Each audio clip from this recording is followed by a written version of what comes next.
have you ever considered how little time you spend with yourself? You could probably recall many times you spent with friends. You can recall countless social media posts you've liked and videos you've watched and Netflix series you've finished. But how much time have you spent with yourself? In this video, I'm going to explain and introduce you to the lost benefits of solitude.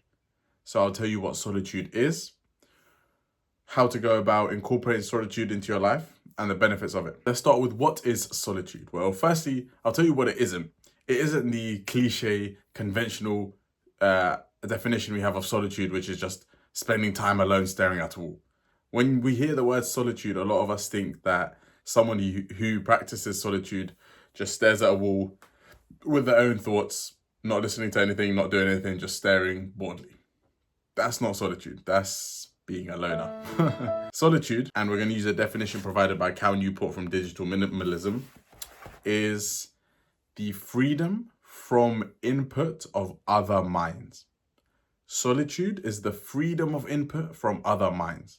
What does this mean? This means that you are with yourself and you don't have any input from anything or anyone else. And now that's key. Anything or anyone else. That means that if someone else is in the room and you're having a conversation, that's not solitude. Obviously, you got input from someone else.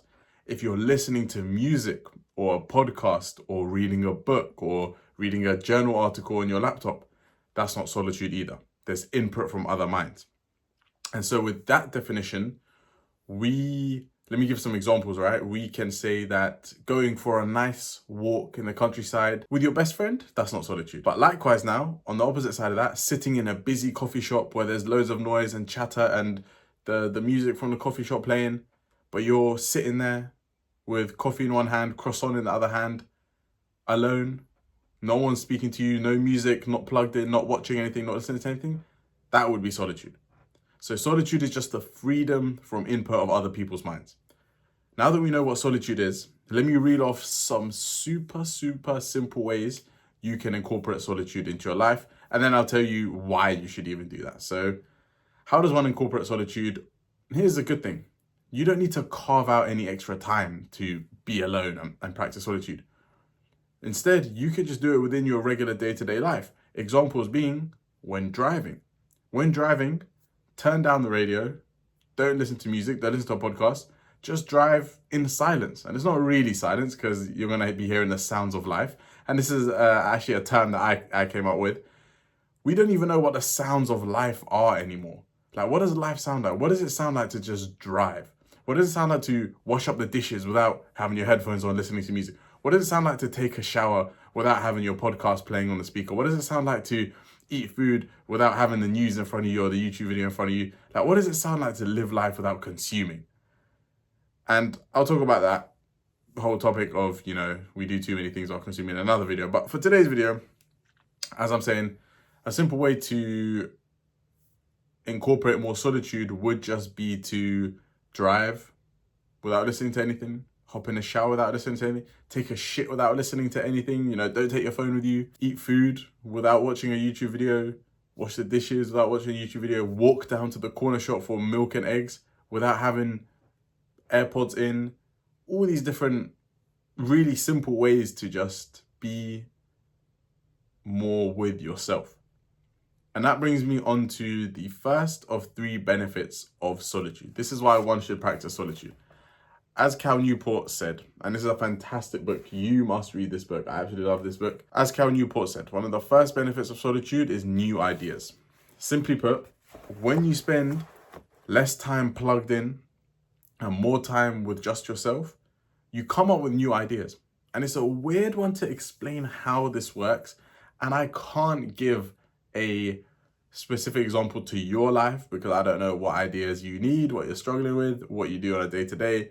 But undoubtedly, you will come up with new ideas, more ideas, and better ideas when you spend some time unplugged, when you spend some time in solitude. All those drives you do without music, promise you'll get those aha moments where you connect the dots and realize, oh, maybe I should do this, or oh, maybe my day would work better if I structure it like this, or oh, I know exactly how to reply to that email. XYZ, whatever's relevant to you. Or, oh, I know exactly what exercise would be best to do in my bodybuilding program. Whatever the case is for you, you're gonna get those light bulb moments when you're in solitude. It's rare you'll get them when you're driving your car, blasting music, getting hyped up, listening to the music, enjoying it. It's rare you'll get them when you're eating food while watching a super edited, stimulating video. It's rare. So you need some time in solitude. Now, of course, listening to music and watching YouTube videos, they're not bad in and of themselves. The point of this video and the idea of spending more time in solitude is that the ratio is too skewed towards over consuming, and it's missing the solitude. In our lives in the 21st century, we consume too much and we spend too little time with solitude. And I just think we need to balance that ratio a little bit more, balance that seesaw a little bit more. And so that's the point of this video. I'm not saying cut out YouTube from your life, never watch another Netflix show. How dare you listen to music in the car? That's not what I'm saying. I'm saying I think you'll benefit from just reducing those things a little bit and introducing a sprinkle of solitude in your day-to-day life, in your week-to-week life. So I'm glad I cleared that up before anyone gets on to me saying, oh, you're such a boy, all you do is just... Second benefit of solitude, understanding yourself. I know this sounds a bit voodoo and a bit abstract and a bit, this is what those hippies that smoke the latest strain of weed would say, oh, you need to understand yourself. But you really do. When you spend time alone, without listening to music, podcasts, other people's opinions, minds, just by yourself, you start to realize, why did I act in that way? Why am I like this? Or maybe this is a bad habit I have. Or, you know what, I'm really proud that I've achieved that. And you know what, I think the next best step in my life is for me to leave this job and apply for that job. X, Y, Z. You start realizing these things. And this kind of links with the first point of coming up with new ideas. You start to connect the dots, come up with new ideas, and understand yourself even better. And lastly, believe it or not, this sounds a bit paradoxical, but it increases your closeness to others. When you spend time with just yourself, you will really appreciate your friends even more. And not because the time you spend by yourself is depressing. We're not purposely trying to bring down our mood so that we can appreciate our friends even more, so that when we meet up with them, our mood increases. Like, no, that's not the case. But just spending time on your own really lets you think like, you know what? It would be nice to see that old friend again. You know what? I haven't gone on a walk with a friend in a while, or I haven't gone out for dinner with a friend in a while. You start to really realize that, you know what? The people in your life do mean a lot to you, and you do want to keep those friendships there and those connections there. Without solitude, you'll never have time to even reflect on that, to even be appreciative of your friends. If you're always plugged in, listening to the newest song, latest podcast, latest YouTube video, you're only going to be focusing on them. And even then, you're giving them a half-assed, brain-rotted focus anyway. So you're not really paying attention to what you're watching, and you're definitely not thinking about the more important things in life. Your friends, meeting up with them, doing a weekly meetup with at least one friend a week, so that you tick that social box a week, or whatever the case is. And so spending more time in solitude increases your closeness to others, which sounds like, how on earth is that a benefit? But it is. And I didn't believe it after reading Digital Minimalism, but now I do. And I am even more appreciative and grateful for my friends, because spending all this time alone just makes you think like, you know what, I would really love to link up with a friend. I can't wait to make plans this weekend, blah, blah, blah. It increases your closeness. And so they have been the three main benefits of solitude, a definition of what solitude is, and the simple ways to incorporate it in your life. Let me know what you thought of this video.